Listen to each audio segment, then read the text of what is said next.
నమస్కారం గురువుగారు. నమస్కారం మా దాక్షాయిని. గురువుగారు 2026 ఉగాది పంచాంగం ప్రకారం కర్కాటక రాశి వారికి ఏ విధంగా ఉండబోతుంది? కర్కాటక రాశి వాళ్ళందరూ గూడా ఎక్కువ వర్క్ ఓరియెంటెడ్ పర్సన్స్ వీళ్ళు. భార్యాభర్తల మధ్య యుద్ధాలు జరుగుతున్నాయి వీళ్ళకి. ఒకళ్ళొకళ్ళు కోర్టుల్లో కేసులేసుకున్నారు. అయితే ఇవి ఇంకా ఫైనలైజ్ అవ్వలేదు కోర్టు కేసులు. కాబట్టి ఈ కర్కాటక రాశి వారికి అందరికీ కూడా ఆదాయాలు 2, వ్యయం 11 ఉన్నాయి. ఖర్చులు ఎక్కువగా ఉన్నాయి. అలాగే రాజ్యపూజ్యము 4, అవమానం 7గా ఉంది. కాబట్టి వీళ్ళు పాపం ఎగ్జామ్స్ రాసినా వీళ్ళకి చాలామంది స్టూడెంట్స్ ఫెయిల్ అయిపోతా ఉంటారు. ధనస్థానంలో ఉన్నటువంటి కేతువు ఆ కేతువు ఏం చేస్తాడంటే కష్టపడి ధనాన్ని సంపాదిస్తారు. ఆ సంపాదన అనేటటువంటి దాన్ని మోసగాళ్ళ చేతుల్లో మో పో బా- మోసపోవడానికి అవకాశాలుంటాయి.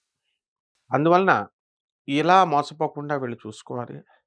అర్ధాష్టమ అష్టమ రాహు ఉన్నాడు. కాబట్టి మానసిక అశాంతి అనేటటువంటిది నవంబర్ 25, 2026 సంవత్సరం వరకు జరుగుతూ ఉంటుంది. మనసంతా కూడా నిర్వీర్యంగా, నిస్తేజంగా కొంతమంది ఈ కర్కాటక రాశి వాళ్ళకు ఉంటుంది. లవ్‌లో ఫెయిల్యూర్స్ అవుతారు. అక్రమ సంబంధాలున్న వాళ్ళంతా కూడా దొరికిపోతారు. భార్యల వల్ల మరి ఇబ్బందుల పాలవుతారు. కాబట్టి ఇలాగ అక్రమ సంబంధాలు ఉన్నటువంటి వాళ్ళు వెంటనే ఇమ్మీడియేట్ యుద్ధ ప్రాతిపదిక మీద వదిలేసుకోవాలి. ఇకపోతే ఈ యొక్క రాశి వారికి అందరికీ కూడా ప్రభుత్వ ఉద్యోగస్తులకి వీళ్ళ జీతభత్యాలన్నీ కూడా సరైనటువంటి సమయంలో వచ్చేస్తాయి. టీఏలు, డీఏలు, అరియర్స్‌లు అన్నీ కూడా వచ్చేస్తాయి. ఏవి పెండింగ్ ఉండవు. ఓల్డ్ పెన్షనర్స్ ఎవరైతే ఉన్నారో పెన్షనర్స్‌కి అన్నీ కూడా సెటిల్మెంట్లు చేసి మరి ఇచ్చేయడం అనేటటువంటివి జరుగుతాయి.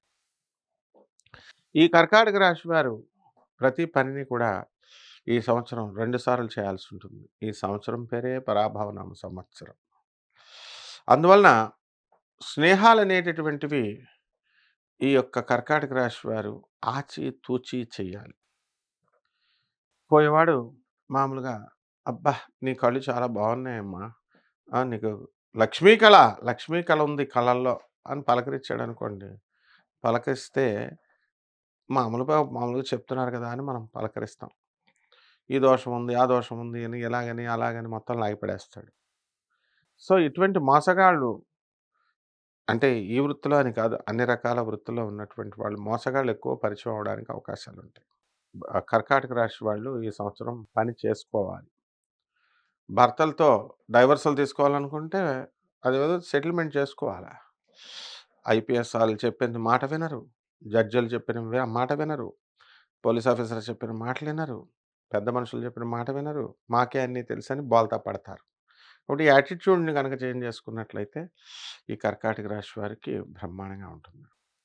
భాగ్యంలో ఉన్నటువంటి ఈ యొక్క శనిగ్రహ ప్రభావం వలన వీళ్ళందరూ గూడా ఐరన్ బిజినెస్‌లు చేస్తున్నటువంటి వాళ్ళంతా కూడా డబ్బును బాగా సంపాదిస్తారు.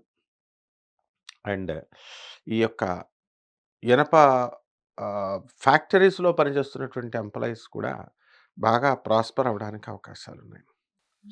ఇదేమి యుగమమ్మా ఇది? కలియుగం. ఈ కలియుగంలో దీని పేరు కలియుగం కాదు, కామయుగం అనమాట. అందువలన ఈ కామయుగంలో లస్ట్‌కి, గ్రాటిఫికేషన్ ఆఫ్ సెన్సెస్‌కి ఎక్కువ పీట వేయడం అనేటటువంటిది జరుగుతుంది. సో, సివిలైజేషన్ మారిపోయింది. ఓయో రూమ్స్ వచ్చేసినాయి. Dating and living in relations and marriage వ్యవస్థను ఛాలెంజింగ్‌గా చేస్తూ గేస్‌గా మారిపోయినటువంటి వాళ్ళు. సో, ఇటువంటి వాళ్ళందరూ ఈ కర్కాటక రాశి వాళ్ళకి పరిచయాలయిపోతారు. కాబట్టి చాలా కేర్‌ఫుల్‌గా ఉండాలి వీళ్ళు. ఆచితూచి మంచి వాళ్ళతో మాత్రమే స్నేహం చేయాల్సినటువంటి అవసరం ఈ కర్కాటక రాశి వాళ్ళకుంది. ఇక రైతులు. వీళ్ళకి రైతులకు పెళ్ళిళ్ళు చేయమని వీళ్ళంతా కూడా అంటుంటే ఫార్మర్స్ వీళ్ళు వ్యవసాయాన్ని వదిలేసి వేరే వేరే వృత్తుల్లోకెళ్ళిపోతున్నారు. ఇలా చేయకూడదు. వీళ్ళ యొక్క వృత్తిని వీళ్ళు చేసుకోవాల్సినటువంటి అవసరం ఉంది.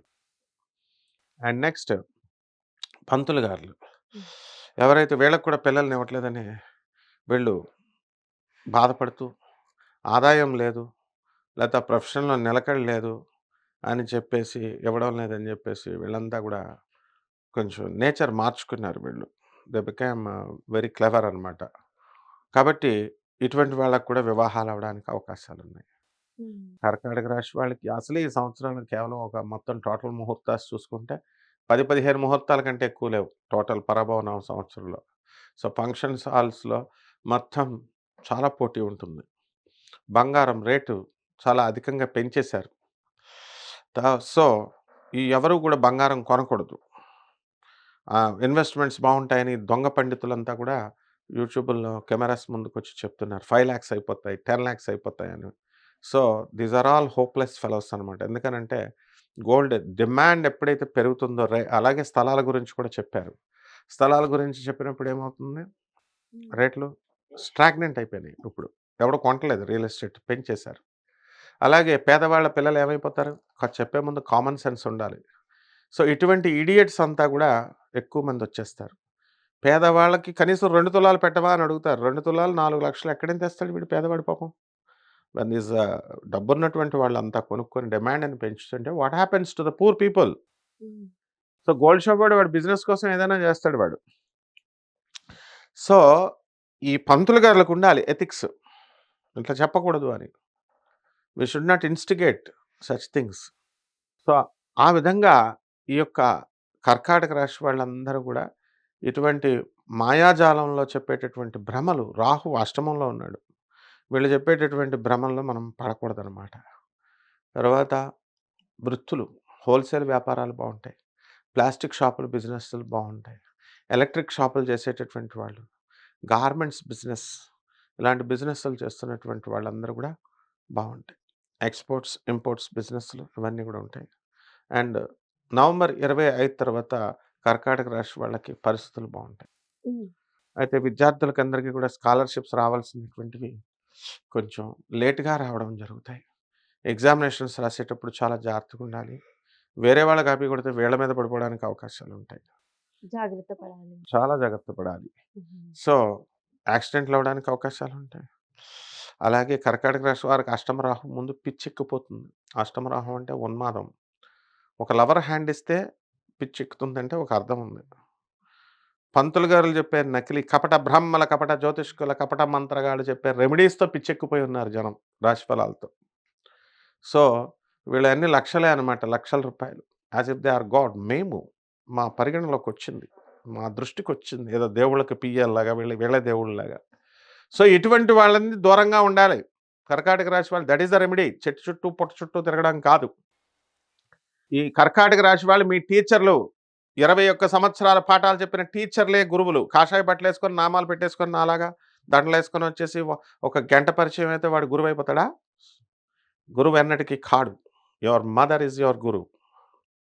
Your father is your guru. Fees కట్టి 30 సంవత్సరాలు గాడిదల్లాగా లవ్ మ్యారేజ్‌లు చేసుకొని వెళ్ళిపోతున్నారు. కన్న తల్లిదండ్రులు చిన్నప్పటి నుంచి ముడ్డి కడిగి పెంచారు. And they are not respecting. చిన్నప్పుడు ఎలాగో రెస్పెక్ట్ ఇవ్వలేదు మాస్టర్‌లు. ఫీజు కట్టందే మాస్టర్‌లు పాట స్కూల్ చెప్పదు కదా! బట్ స్టిల్ దెన్ నిక్కర్ కట్టుకోవడం కూడా రానటువంటి టీచర్లు మిమ్మల్ని ఈ రోజున గౌరవంగా ఈ రోజున ఉద్యోగాలు చేసుకొని బ్రతుకుతున్నారంటే ఆ టీచర్‌లను గురువులు అనకుండా ఈ స్టూపిడ్ ఫెలోస్‌ని ఎవరైతే కాషాయ బట్టలేసుకొని ఈ మామూలుగా వచ్చి నామాలు పెట్టుకొని చెప్పే స్టూపిడ్ రెమెడీస్ చెప్పేటటువంటి ఇడియట్స్‌కి మనం గురుగారు, గురుగారు ఏం చేయాలండి రెమెడీసు గురుగారు అని అడుగుతున్నారు. So, society is responsible. So, ఇటువంటి వాళ్ళందరూ కూడా ఈ కర్కాటక రాశికి తారసపడతారు. That is why I am linking it up. Okay. అష్టమ రాహు మాయ.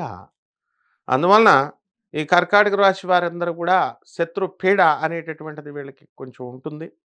ఫ్రెండ్స్‌తో డిస్ట్రాక్షన్స్ రావడానికి అవకాశాలుంటాయి. కాబట్టి చాలా జాగ్రత్తగా ఈ కర్కాటక రాశి వాళ్ళు ప్రతి కదలిక ముందుకు వెయ్యాలమ్మా. గురుగారు మరి వీళ్ళకి ఆరోగ్యపరంగా ఏ విధంగా ఉంది? ఆల్రెడీ పీసీఓడీ ప్రాబ్లమ్స్ ఉన్నాయి. సైకిల్‌లో మెన్స్ట్రుయల్ సైకిల్ ఇర్రెగ్యులర్‌గా ఉండడము ఆడవాళ్ళకి. మగవాళ్ళకి ఆల్రెడీ పిచ్చోళ్ళయిపోతారు గదా! అష్టమ రాహు ఉన్నాడు. ఈ కర్కాటక రాశి వాళ్ళు అప్ టు నవంబర్ 25 దాకా అందరూ పిచ్చోళ్ళయిపోతారు కర్కాటక రాశి వాళ్ళు. ఇంక ఒకడు కూడా no exemption. Rahu is so powerful you know. అంటే పిచ్చోళ్ళంటే ఎర్రగడ్డ పిచ్చాసుపత్రిలోకెళ్ళి జాయిన్ అవ్వక్కర్లా. హ్మ్. పిచ్చోళ్ళు మమ్మీ చెప్పుద్ది. వాడిని లవ్ చేయకని. వాడినే లవ్ చేస్తది కూతురు.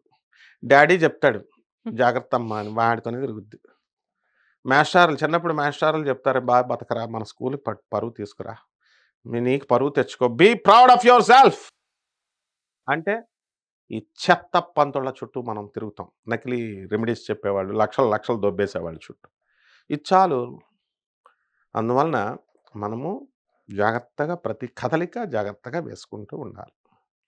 ఖచ్చితంగా మీరు చెప్పిన విధంగా మనకి లాంగ్ టర్మ్‌లో దీని నుంచి రిలీఫ్ కావాలి అనంటే దాన ధర్మాలు చేస్తూ, హ్మ్. ముఖ్యంగా ఎవరి నుంచి దూరంగా ఉండాలి అనేది యెస్. అర్థం చేసుకొని ఉండాలి. వండర్‌ఫుల్ దాక్షాయిని. దాన ధర్మాలు చేయాలి. హ్మ్. ఎవరికి చేయాలి? పేదవాడికి చేయాలి. సాధువులకి చేయాలి. తర్వాత వికలాంగులకి చేయాలి. హ్మ్. అనాథలకి చేయాలి. ఒక్క రూపాయి ఇవ్వరు జనం. వాడొచ్చి అడుగుతాడా? అడగడు కదా! మనమే గుర్తించి వెళ్ళాలి, ఇవ్వాలి. యువర్ స్టాఫ్‌కి నువ్వివ్వడము, నీ చుట్టూ ఉన్న వాళ్ళకివ్వడము, అట్లా ఎవరి పరిధిలో వాళ్ళకి చేసుకోవాలి. అలా చేసుకుంటే వీళ్ళకి కరెక్ట్ రెమెడీ వర్కౌట్ అవుద్ది. అంతేగాని నేను రూ. 10 పూజ చేసి, రూ. 1,00,00,000 టెండర్ పెడతానండి వెంకటేశ్వర స్వామి పిచ్చోడా? లేతే శివుడు పిచ్చోడా? చెప్పేవాళ్ళు వీళ్ళంతా లాఫర్స్ అనమాట. ఇలా చెప్పేటటువంటి వాళ్ళు. గురుగారు మరి వీళ్ళకున్న ఈ చిన్న చిన్న సమస్యలు గానివ్వండి, లేదా మనశ్శాంతిగా హ్మ్. కాస్త టెంపరరీగానైనా రిలీఫ్, ఉపశమనం దొరకాలి అనంటే ఏ దేవత ఆరాధన చేస్తే బావుంటుంది? ఇంట్లో ప్రశాంతత నెలకొనాలంటే ఎటువంటి పరిహారాలు చేయాలి? గురుదేవుడైనటువంటి దత్తాత్రేయుడు. ఈ ప్రపంచానికి జగద్గురువు ఒక్కడే. దత్తాత్రేయుడు. కృష్ణుడు. ఆదిశంకరులు. స్వామి వివేకానందుడు. పరమహంస యోగానందజీ. అనంతమూర్తి. ప్రభాత్ రంజన్ సర్కార్. వీళ్ళు మన గురువులు. వీళ్ళ లిటరేచర్‌లు చదవాలి. అంతేగాని మామూలుగా ఎవరు యూట్యూబ్‌లో రాసి బావుందా? ఆ! బావుంది. బావుంది. ఈ స్తోత్రాలు చదివేయండి. నీకు మొత్తం లైఫ్ మారిపోద్ది. అరుణాచలం వెళ్ళిపోండి నువ్వు కోటీశ్వరుడయిపోతావు అంటే అయిపోద్దా? కానీ జ్యోతిష్ శాస్త్రంలో ఉన్నాం కాబట్టి చెప్పాలి కాబట్టి చెప్తున్నా జాగ్రత్తగా వినండి. ఈ కర్కాటక రాశి వారికి అష్టమ రాహువు గదా! రాహు జపం చేయాలా, రాహు స్తోత్రాలు చదవాలా, రాహు కిలోంపావు మినుములు, తర్వాత ఈ యొక్క దానం చేయాలా. అండ్ దుర్గాదేవి, దుర్గతి నాశిని దుర్గే జయ జయ సద్గతి దాయిని సదయే జయ జయ అంటూ దుర్గాదేవికి కుంకుమార్చన చేసుకోవాలా. ఆ తర్వాత చక్కగా రావి చెట్టు చుట్టూ ప్రదక్షిణాలు చేస్తూ ఓం రాహవే నమః అంటూ చేసుకోవాలి. ఈ రకంగా చేసుకుంటే సరిపోతుందమ్మా. ధన్యవాదాలు గురుగారు. ధన్యవాదాలమ్మా.